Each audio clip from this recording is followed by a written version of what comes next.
دعا کے اندر حد سے نہیں بڑھنا، لمٹس کراس نہیں کرنی۔ لمٹس کراس کرنے کی دو صورتیں، ایک صورت یہ ہے کہ اللہ کے بارے میں ایسی باتیں مانگنا، ایسی چیزیں اللہ سے مانگنا شروع کر دینا جو اللہ کے پرنسپلز اور قوانین کے خلاف ہیں، جو اللہ نے دنیا کا ایک نظام بنایا اس کے خلاف ہیں۔ مثال کے طور پہ ایک بندہ کہتا ہے کہ اللہ تعالیٰ مجھے موت ہی نہ آئے، حد سے بڑھنے والی بات ہے، because you are asking for something that is against the principle, جو اللہ نے قوانین بنائے ہیں اس کے خلاف ہے، لاز کے خلاف ہے۔ اسی طریقے سے ایک بندہ کہتا ہے اللہ تعالیٰ میں کبھی بوڑھا نہ ہوں، یہ بھی غلط بات ہے، اس طرح ٹھیک ہے نا۔ تو یہ چیزیں جو ہے نا ان نیچرل۔ اچھا، ایک اور اس کی ہے کہ نبی صلی اللہ علیہ وسلم کی احادیث سے ہمیں پتہ چلتا ہے، اور خاص طور پہ صحابہ کی ہمیں پتہ چلتا ہے، صحابہ کے کہ صحابہ نے اسے یہ بھی مفہوم سمجھا کہ دعا کے اندر بہت زیادہ ان نیسیسری ڈیٹیلز میں نہیں جانا چاہیے۔ مثال کے طور پہ عبداللہ بن مغفل کہتے ہیں، یہ صحابی ہیں،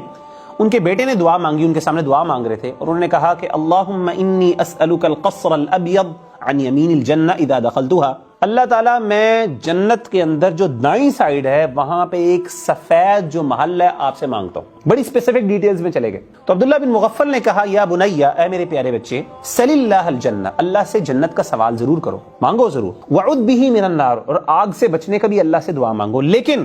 میں نے اللہ کے رسول صلی اللہ علیہ وسلم سے یہ بھی سنا تھا، یکون قوم یعتدون فی الدعاء والطہور، کہ میری قوم کے کچھ ایسے لوگ ہوں گے جو دعا کے اندر لمٹس کو کراس کریں گے، حد سے بڑھ جائیں گے۔ اور حد سے بڑھنے کا مطلب یہ کہ بہت زیادہ ان نیسیسری ڈیٹیلز اللہ کو بتانا،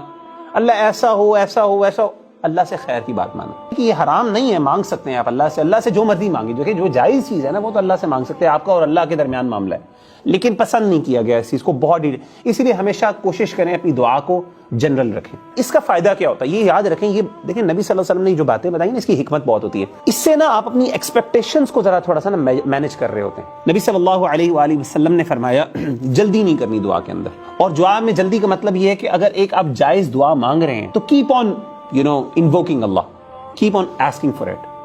اس پہ گیو اپ نہ کریں،